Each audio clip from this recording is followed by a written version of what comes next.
I love virtual reality. I just love that whole all the promise that it offers. Just like being fully immersed in a new world where you put on the goggles and all around you you're in a brand new world, which is great for movies, but could also do amazing things for books. I feel like in the future, a whole new way of reading and being immersed in new worlds. I just like the challenge. I love challenge writing new types of writing that haven't been done before.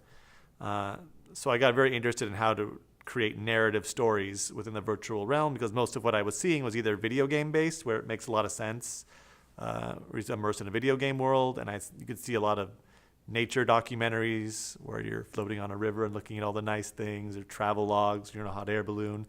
Like those things that made just clear sense for, but people are still trying to figure out how it's going to work in narrative where you don't know exactly where to look as a viewer. When you're in a movie, you're just looking one up the whole time at the screen. But okay, now you have to be really in this world and have stuff going on all around you. So I like the challenge of figuring that out. And so I like writing in a 360 way. It's called 360. Everything's around you. So when I'm writing a new screenplay for virtual reality, I have to write what's going on at all degrees. So if they turn around here, they're going to notice that. They look over there, they're going to see that. And we want to try and make it reward them for looking around. So if they're just kind of sitting there passively, they might miss some cool details or some important little character moments that might happen that might come back later in the story. So I really enjoy kind of just breaking new boundaries and figuring out what this is going to be, because I think it's going to be a big part of our world in the coming years.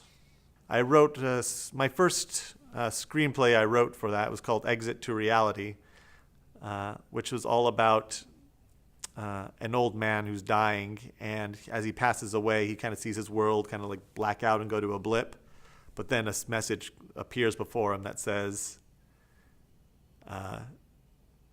exit to reality or return to the game. He's like, what? So he kind of just like puts out a finger and clicks on exit to reality, and suddenly he's like, the helmet gets taken off him, and he realizes his entire life was actually a virtual reality simulation, and he's actually a 30-year-old guy in a mall who just did this thing and had this whole life where he got married and lived like an 80 years of life that was all sped up into a 1-hour mall experience. So I got fun because that kind of worked for me. I was okay, how are we going to figure this out? We actually make a movie about virtual reality in virtual reality. And then we kind of realized that this person's reality may actually not be the real reality either. So it's still similar to Inception, where you don't know like what's a dream and what isn't. So you don't know what reality is and what isn't, which is something that could actually be happening in the near future.